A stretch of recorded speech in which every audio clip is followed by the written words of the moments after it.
Hi guys, so it's red arrows for me for my next project. I've been given a Revell 1 to 72 BAe Hawk T.1 red arrows. It's a nice kit. Just looking through on the box, very clear, telling you what paints you need, which is what I like on the outside of the box. There's no two ways about it, is there? When you pick up a box and you can see what paints you need. Obviously, I won't be using the Revell paints. I'm a Tamiya man. And this will be my first project where I will be using the lacquer paints on the fuselage and the wings. Obviously, in the cockpit, I will be using the normal X and the XF range, but I'm going to try and use lacquer on everything else on this project. So I put to one side. So in the box, you get your decals, which are really nice, really nice decals. So which and some numbers, if whichever red you want. There's the numbers there for them.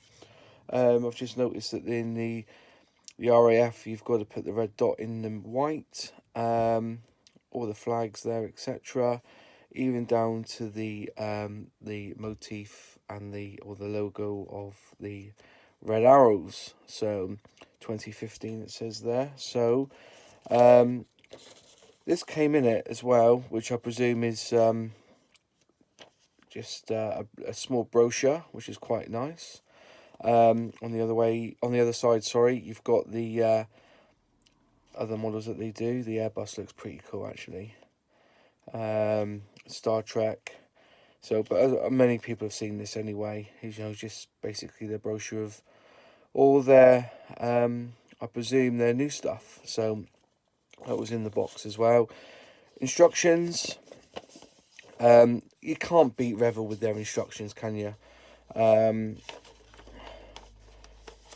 Just to start, they always recommend you to wash with soap, but I personally don't. I just give the model a wipe over with some alcohol, just to get it all looking clean before I start spraying. But as you know, to be fair, I've never done it.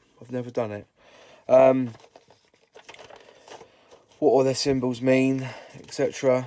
And then comes to the colours. They've gone quite deep with some of the colours here.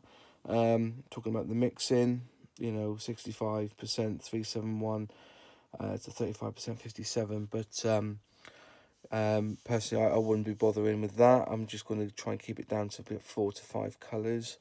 Layout of the sprues, A, B, and E.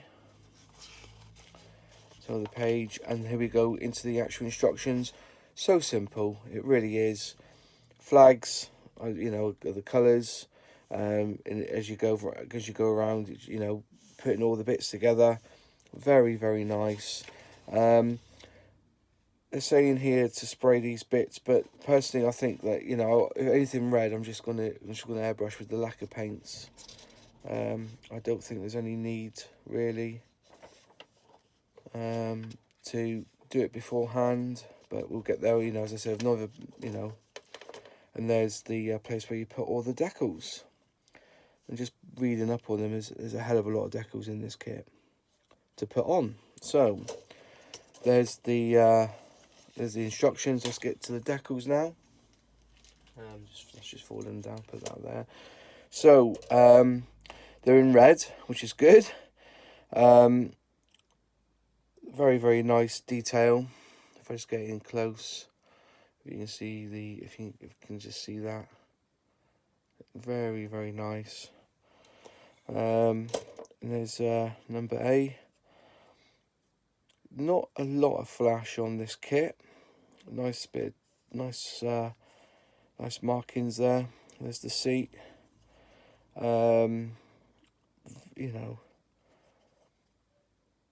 Some nice, on the dash. I think there's decals for that. But yeah, Very nice indeed. Wheels, a bit of flash around the wheels, but that's just normal in it. Tiny bit of flash, that flash. Yeah, so, you know, just a little bit of a clean up for this one on that sprue. Just looking at this one, 2015, saying there on the part there. Just looking through, just seeing what may, yeah, just a tiniest bit of clean up needed on the fuselage. And the wings one piece on the, I believe that's underneath, and you've got the two on this one here for the top of the wings. I can't see a figure. Have I missed a figure? Just looking to see if there's a figure in this kit. I don't think there is a figure. I can't see one. I thought they would have put a figure in there to do, but that doesn't matter. Just looking at the clears now. You've obviously got your, it's in 3 pieces, and 18. Should there be another one? That's 55, so that's 55, 56, 54, and you've got a little one there for number 18. So yes, this is going to be my latest project. I'm going to have a go at this one. To be, you know, and all the, you know, when we do models, I've just never done the red arrows, so I'm looking forward to doing this little kit, and I shall, you know, film bits of it just as a quick build, so you can see the final result. Yeah, it looks really good. It looks, well, it looks exceptional. And just put these away into the box. And obviously I shall prep this up ready and start doing the build this week. So the BAe Hawk T.1 red arrows, level 3, 70 parts, so it's not a big kit. And hopefully I'll be using the lacquer paints on them for the first time.